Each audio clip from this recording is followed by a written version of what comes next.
Okay. This is the mastery problem. It's a little bit different. Again, you got instead of having just one T account, you have all these different areas to put things in, which is fine. What we want to do is just put them in wherever they go in whatever order. So if this is the first one, second one, third one, fourth one, that's a credit. First credit goes here. No matter what date, if you got 4 straight debits, then the next credit goes right here. So it's not line 1, line 2, line 3. It's line 1 for debit, line 1 for credit. Then you could have 4 debits in a row. Then the next one's a credit. You go up here. So, for example, receive cash from the owner's investment. So that's May 1st. We receive cash for $3,700. And then what is the capital? Well, it's a capital, right? The sweat equity. There it is, Sandy Dirks.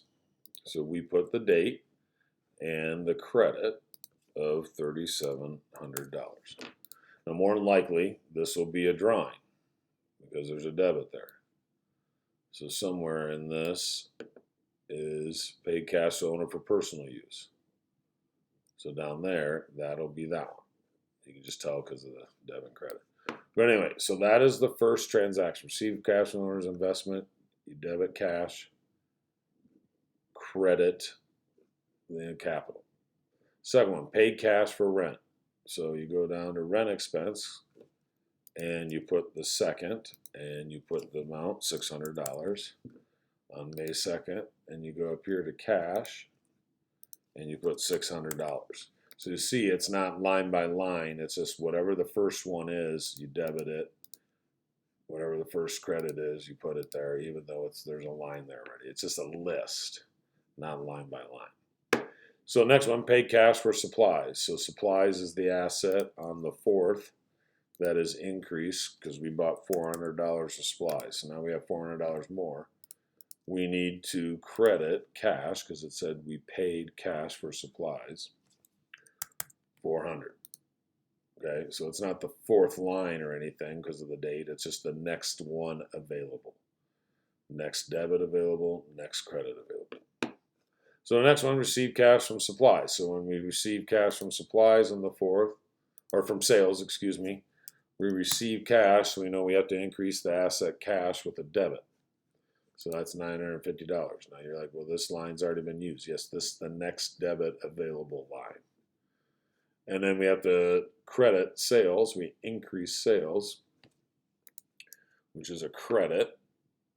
So we go here and we type 950. So that's how you do it. You just go step by step, one at a time, until you get through all the transactions. Don't worry about skipping a line or anything. Just put it in the next available. There is no credit, so some of these lines won't be used. There's not going to be any credits for these expenses, so not all the lines will be used. You just put them in the line order that you got. Whatever it is, put it in the next line available. And that's how you do that problem.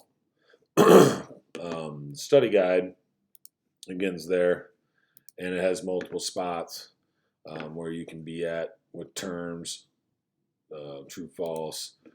Again, the crossword puzzle.